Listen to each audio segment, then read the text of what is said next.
Welcome to the Historical Romance Sampler Podcast, the place for you to find new historical romance books and authors to fan over. I'm award-winning historical romance author Katherine Grant, and each week I'm inviting fellow authors to come on and share a little bit of their work and themselves.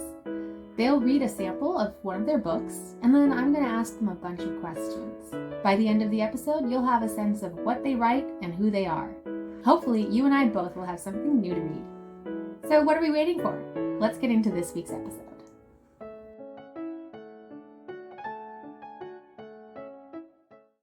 All right, so we are here this week with Liana De la Rosa. Liana writes diverse characters in the Regency and Victorian periods.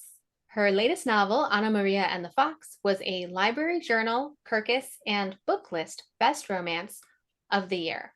Her next book, Isabel and the Rogue, is the second installment in her Latinx Victorian Luna Sisters series.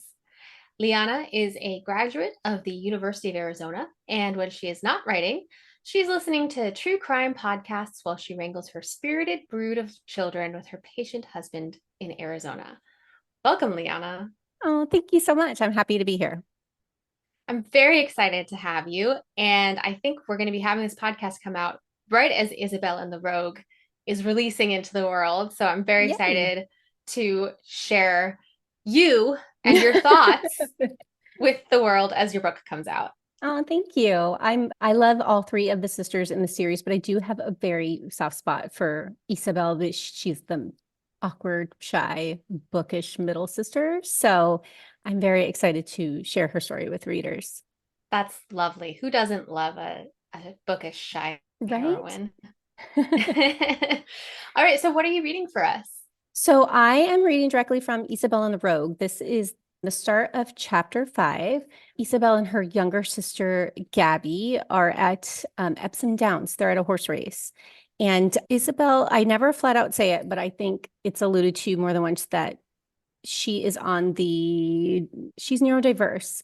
I don't want to, I'm not trying to diagnose her, but I've always kind of, in my mind, she was always on the spectrum somewhere. So it's a little noisy. She's a little overwhelmed. So that's the setup for this scene.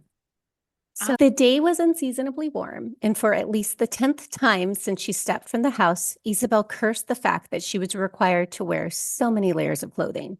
Sweat beaded on her brow, and she fanned her face faster, as if the thick, balmy air would somehow cool her.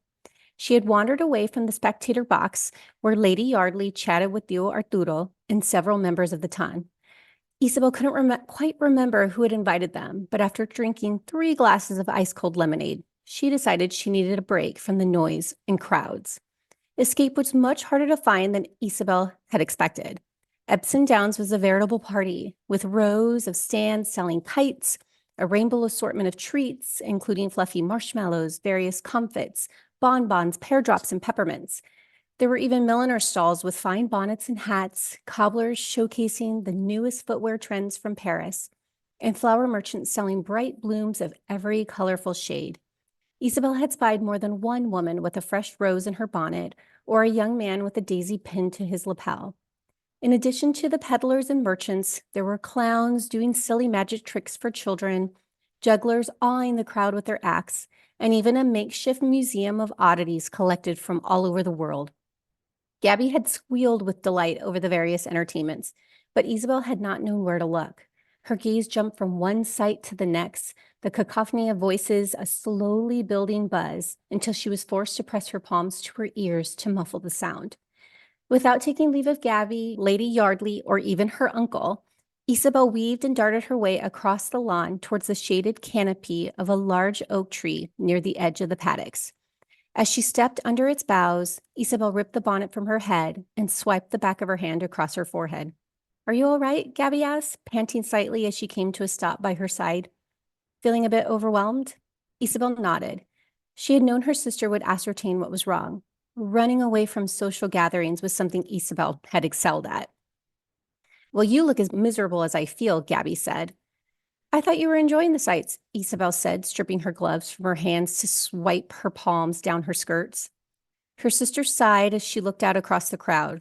"Oh, if I were free to wander about and enjoy the festivities without worrying who may see me and the inferences they may make about my interests or behavior, I'm certain I'd be having a grand time. A swell of affection surged in Isabel's chest. I'm sorry that everything you do must be a performance. Reaching into her reticule, Gabby extracted a white handkerchief embroidered with ivy and patted her face and the hollow of her neck. Yes, well, at least we have this short reprieve. With a long exhale, Isabel set her hat back on her head and worked to recreate the bow her maid had tied earlier that day. Do I really look miserable? No, you look perfectly lovely. Gabby batted her hands away and set about tying the bow under her sister's chin. But I know you, so I know you're out of sorts. I doubt anyone else can tell. That's because no one pays any attention to my presence, Isabel said without thought. She bit down on her tongue when she noticed her sister frown. Is that what you believe? That you're invisible? Gabby questioned, her brows pulled low. Does it matter? She grumbled, looking away. I think it matters to you. Isabel narrowed her eyes at her sister. Why would you think that? Why should I care about the opinions of people who think I'm beneath them? Because my skin is darker than theirs? People who think our country deserve to be invaded for no other reason than we're different from them?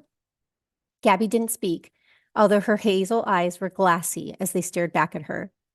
Smacking her glove against her thigh, Isabel stepped back and spun about in a circle. This is not my home, and these are not my people. I could not care less if they bestow their fickle attentions on me. A weight pressed down on her shoulders then, and it felt as if she were being watched. Darting her gaze about, she swallowed a gasp when it collided with Captain Dawson's.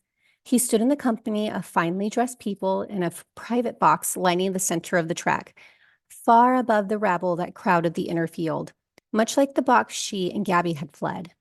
How had he spied her among the throngs of people? And if his pursed lips were any indication, he had witnessed her peak of temper. Knowing he had been watching while she vented her frustrations made Isabel even more frustrated. Why could she not escape the man? But do you really want to?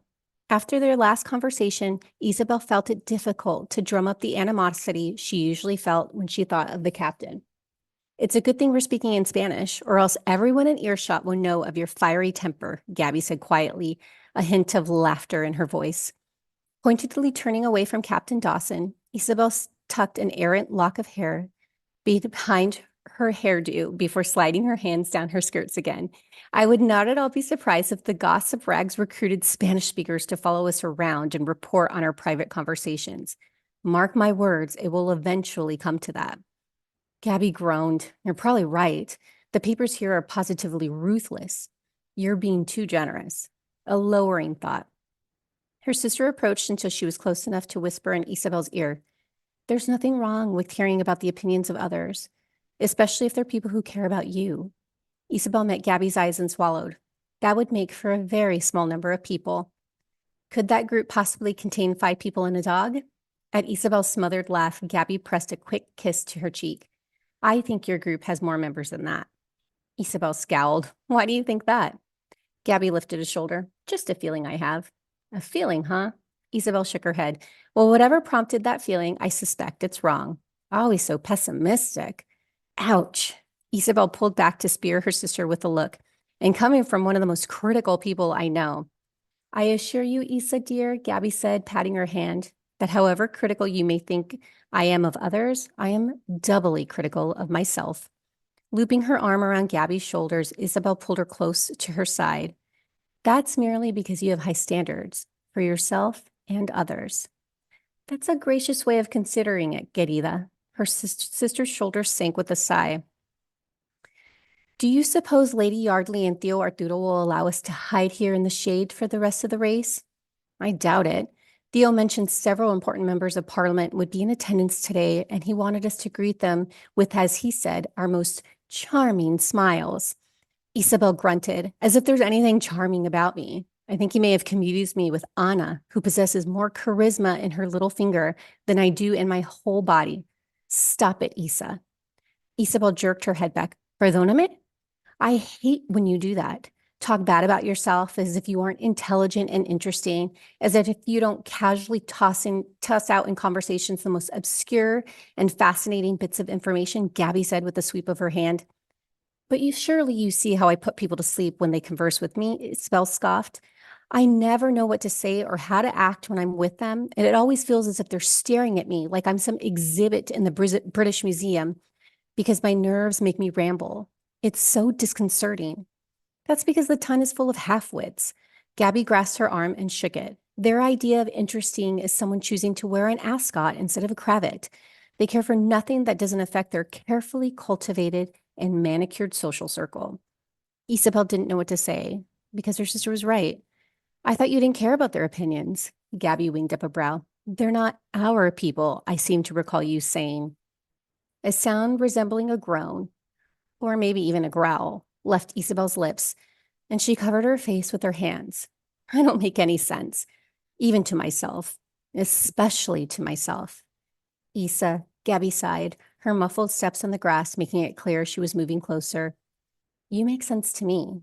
I know that while you might not want the good opinions of these people, we can't escape the truth that their opinion can be a benefit or a curse, especially now that the precarious situation at home feels so much more real. That was it exactly. Knowing that their parents' safety, the very future of Mexico's independence was on the line made Isabel doubly aware of her shortcomings. Not only had she failed to supply any information to Fernando, she'd also fallen short of winning the approval of the very people who could aid her countrymen. Disgust with herself festered in her gut, and that disgust made her defensive. How much easier would life be here if I were like you? As a darling of the ton, Isabel slashed her hand through the air. Your admirers overfill the drawing room during visiting hours, and your dance card is always full. Their favor is readily given to you. Gabby shook her head as she glanced down at her feet. And yet I don't want their attentions. I wouldn't be courting their good opinion now if I didn't feel I had to. The only people whose approval I've ever tried to win has ignored me as if I was no better than a piece of furniture or a painting on the wall. Flinching, Isabel exhaled forcibly. Aren't we an unfortunate pair, desiring father's approval as if he could ever be bothered to bestow it? Not unfortunate, perhaps misguided. The light in Gabby's eyes dimmed as she looked at her. Whatever the truth is, please know that I admire you, Isa, and it breaks my heart that you think so cheaply of yourself. Swallowing proved impossible around the knot in her throat. Instead, Isabel bit her lip and closed her eyes, completely overwhelmed by Gabby's confession. Lovely. What an interesting scene. I love the description of the Epsom Downs and then everything that happened. Anyway, I have questions for you, but first we're going to take a break for our sponsors. Hey samplers, it's Katherine Grant. I am interrupting this episode to tell you how to get a free book, The Viscount Without Virtue. First, go to bit.ly/HRSFAN. Go through the checkout process. This is where you add the promo code HRSFAN.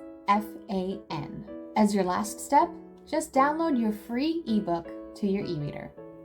All right, well, let's get back to this week's episode. So we're back with Liana De La Rosa, who is a fantastic historical romance author who just read from her book Isabella and the Rogue, which came out June 2024. Okay.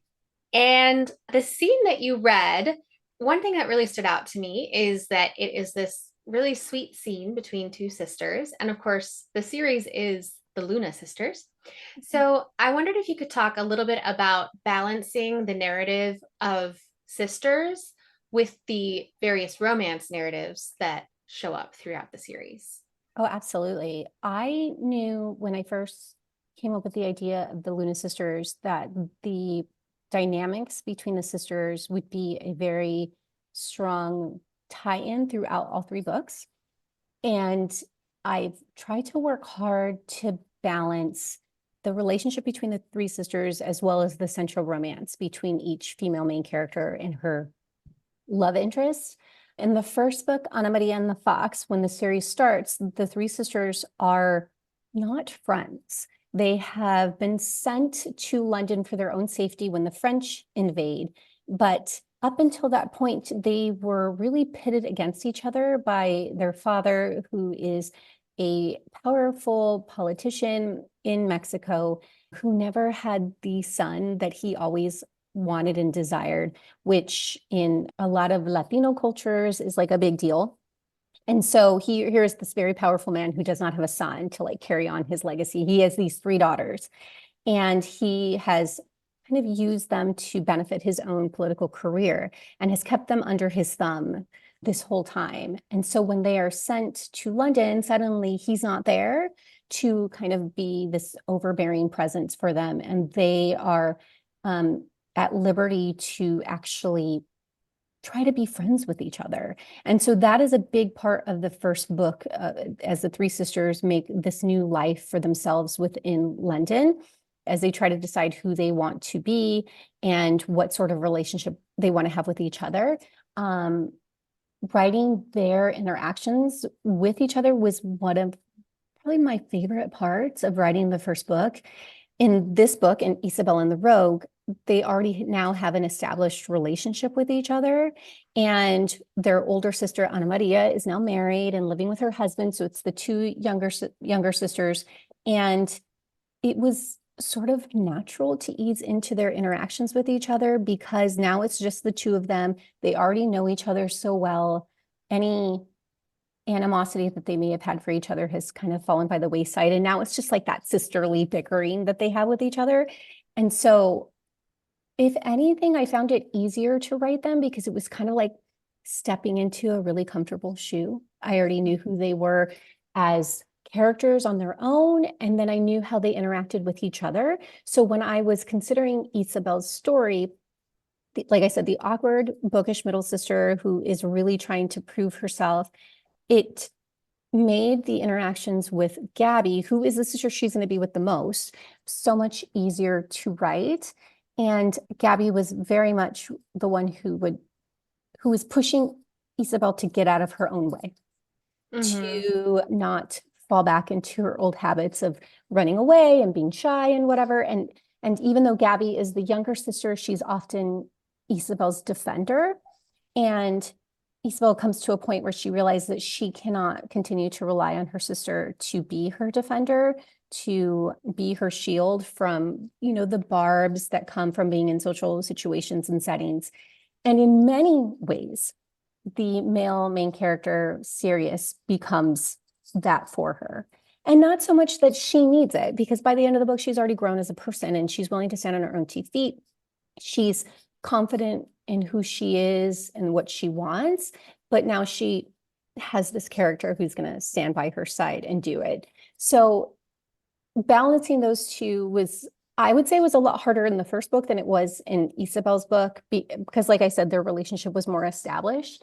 But I just really love writing the sisters together. I think that it really draws out parts of their characters, both of them, that I think is important for readers to learn about them.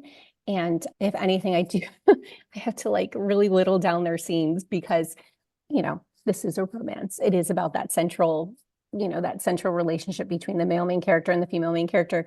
But I saw a review of Ana Maria and the Fox said this, and I've kind of kept it in mind, that the romance is obviously the heart of the story, but that the relationship between the sisters throughout the series is its soul.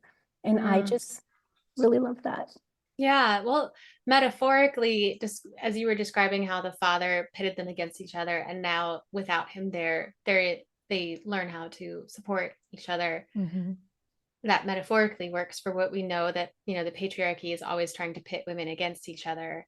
And Absolutely. then when we actually are able to kind of be in rooms alone with each other, we're like, wait, I like you, you like me, let's make this happen. So that's an excellent way to put it. Yeah. Absolutely. A couple of other things that I picked up on in the scene you were reading were these tensions that I think probably Isabel's going to explore throughout the book. And one of them, was the idea of belonging versus scorn for the people that you want to accept you.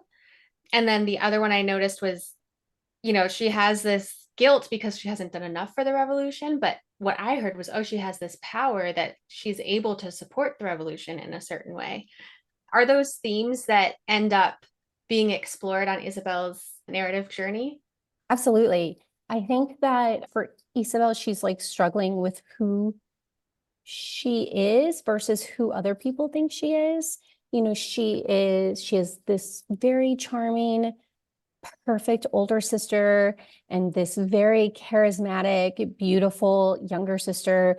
And I think that she has always been compared to them, even though that's unfair because she's a totally different person, but she's always been compared to them. They've always been kind of the yardstick for her measurement. And she was never gonna measure up to that because she's a totally different person. And also thrown into the mix is that she is the darkest skinned of her sisters. She's the one that reflects their father's indigenous roots, and colorism is a big deal in Latina cultures. It's a big deal even now in Mexico. So this is, not only is she dealing with microaggressions because she is a foreign woman in a foreign land who has an accent, but she also very visibly is foreign looking. And so she's had to deal with these aggressions that her sisters have not. And I think that that's informed how she views herself in comparison to that. And so she is struggling to kind of live up to their example while also not wanting to be like them, like wanting to be her own person, wanting to do something different in her own way. And she's given an opportunity to kind of use her wallflower status to do something important. And she's, in her eyes, failing at it, which I think compounds her feelings of inadequacy. And that's why the male main character kind of steps in and he sees her doing all of this. And even just the fact that he sees her is a big deal to her because she feels so invisible. And so he steps in and wants to help her. But ultimately, Isabel's helping herself. Like she's doing it for herself. And he's there and he's supportive. And even just being seen for who you are is such a powerful thing. And to be praised and celebrated for just you being you is something we all want, right? And so that's the most important gift that the male main character series gives to her, is that he's not impressed by her family connections. He's not, he doesn't need her to do this big thing to be seen. He sees her before all of that, and he wants her and desires her and falls in love with her, along the way, not because of the end, what happens at the end. So yeah, it was fun and also kind of emotional to write. I found it like a very emotional experience writing Isabel's story. I thought that she was kind of like a Jan Brady character, like, oh, Marsha, always, kind of a little bitter about being overlooked, until I actually spent time with her and in her head, and she just is so much more than that. And I really hope that I got that across in her story.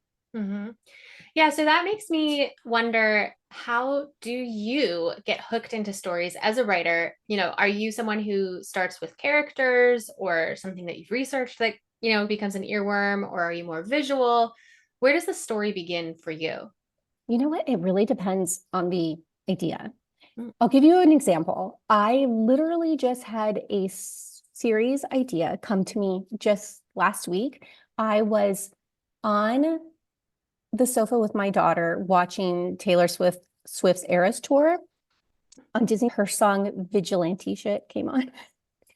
And out of nowhere, like a bolt of lightning, I had this idea that it was so concrete that I grabbed my cell phone and I wrote out an email to my agent, like, oh my God, just outlined it all. Like I had a pitch, I had it breaking down what I wanted to do with the series, what sort of topics and issues I can address. And I sent it to her.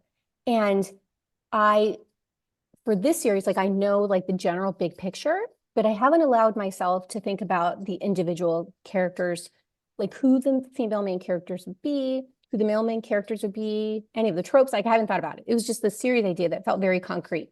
With the Luna sisters, it started with an idea of the second French occupation of Mexico. I was like, how could I do something with this idea about this moment in history? How could I set a story within this time frame? Because I thought the history was really interesting.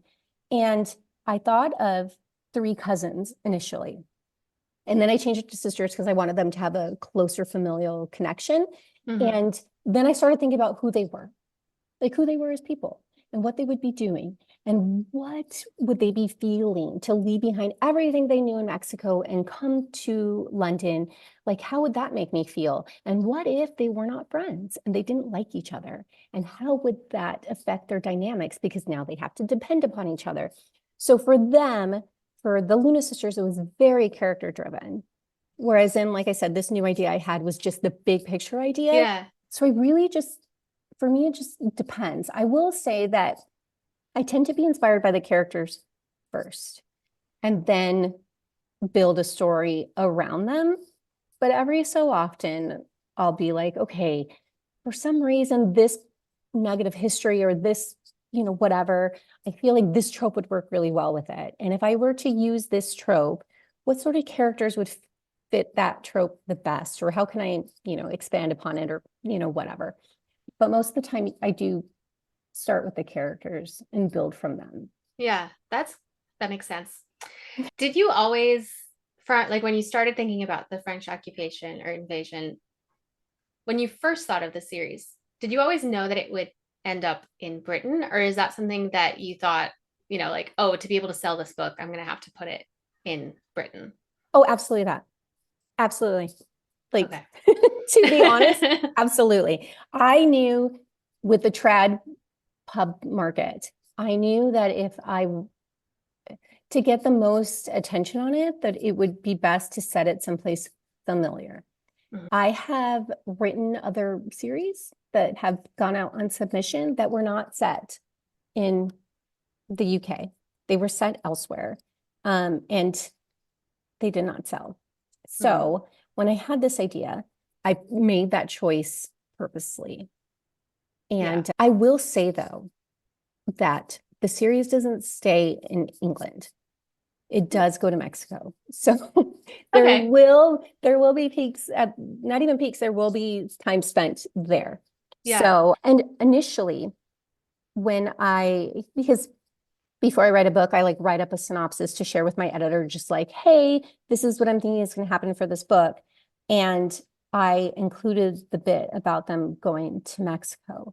And my agent was like, they may push back on that. So just, heads up, they may push back. So maybe have a plan B. And I was like, okay, I didn't have a plan B because I was willing to go to bat for this, but I really wanted it to go to Mexico. And thankfully, my editor came back to me and it was like, we're going to Mexico. It was like in all caps in her email back to me. Like she was so excited. And so I'm really glad that they were supportive of that. But I will be honest, it was a decision that I consciously made for the market. Yeah. And how is it researching Mexican history? Because, one of the things that makes writing British historicals somewhat easy is there's so much online resources, and Britain as a country has been stable enough that their records by and large have been continuous, and they're archived on all the different universities, so you can access them. How has it been researching Mexican history? It's hard, especially because a lot of the resources are in Spanish, and I am not a fluent Spanish speaker. I can get by, and I am learning. I've been very blessed that I took Mexican history courses when I was an undergrad. It was my minor, and I saved all those books. So I have them at my disposal. So when I started to plan out the series, I was like, oh, there's a reason I still have all these old textbooks. And so they have been invaluable to me. I have a book specifically about women in Mexico that spans a certain period of time. I have a specific book about Juarez and Maximilian, who Juarez was the democratically elected president of Mexico during the occupation, and Maximilian was the French tapped emperor of the Second Mexican Empire under the French. So I have these resources that were available to me. And also my publisher was very, very good to me in so much that I asked for authenticity readers to put their eyes on the book to make sure that I got my Spanish right. that the details that I included were correct. In Ana Maria and the Fox, Gideon is a Black man in Parliament, and I am not. And I wanted someone to read for that. And they were always so good about finding readers to read for those parts of the books, to make sure that the perspectives I was sharing, that the language I was using, and that the history I, set my story in were as accurate as they could be. But definitely it was challenging. Yeah. That's fantastic that they honored your request for authenticity readers. I've heard of other authors paying for it on their own, And I was prepared to. Yeah, I was absolutely prepared to do that. And they were like, oh, we'll get it. And they did. Yeah, that's great. Mm-hmm. Well, it's time for our fun segment where we find out whether you're a rule breaker. Liana De La Rosa, do you love it or leave it? Okay. Protagonists meet in the first 10%. Love it. Dual POV narration. Love it. Third person past tense. Oh, I love it. Third act breakup or a dark moment. Oh, I guess it depends on the book and like who's writing it. I'm not married to the third act breakup, but I do like it when it's like really angsty and deliciously written. Then I'm all for it, but I don't need it. Okay. Always end with an epilogue. No, leave it. Isabel and the Rogue does not have an epilogue. I thought about it, but because it's a middle book in the series, and I knew that they would be appearing in the third book as like major side characters, I was like, eh. That was smart. I wrote an epilogue for one of my books in a series, and then recently I've been like, dang it, if I hadn't said that those characters were in the specific place at the specific time, I could have them show up now. Yeah, see? But you didn't know. Yeah. I didn't know. Okay, love it or leave it. Share research in an author's note. Oh, love it. I love writing author's notes. And maybe it's because I'm writing BIPOC characters, and especially because the history is outside of what most people might know about like history. I feel it's very important to share kind of these different perspectives and where I'm getting it from and whatnot. It allows me to expand upon historical details that my editors trims out, because Liana, this is a romance and not like a academic paper. So I love author's notes. All right. And are there any romance rules I didn't cover that you break? Well, see, I didn't break any of them. You didn't. You're such a rule follower. I really am. I'm an eldest daughter. Like I am a painful rule follower. Well, I think you are breaking the British setting rule. Oh, and hopefully in the future, you'll be able to do a series that is entirely not in the UK. Look, I have one in my back pocket. I'm just waiting for a publisher to be interested. Well, thank you so much, Liana. I've really appreciated this. Where can our listeners find your books? You can find me at my website, which is lianadelarosa.com, or I am on social media, like on all the things, at Liana in Bloom. Awesome. And your books are available from retailers everywhere. From retailers everywhere. You can get it in print, in ebook, or in audio. That's awesome. Yeah. Thank you so much, Liana. This has been fantastic. Thank you for having me. Yeah, I hope we talk again soon. That's it for this week. Check out the show notes where I put links for my guests, myself, and the podcast. Until next week, happy reading.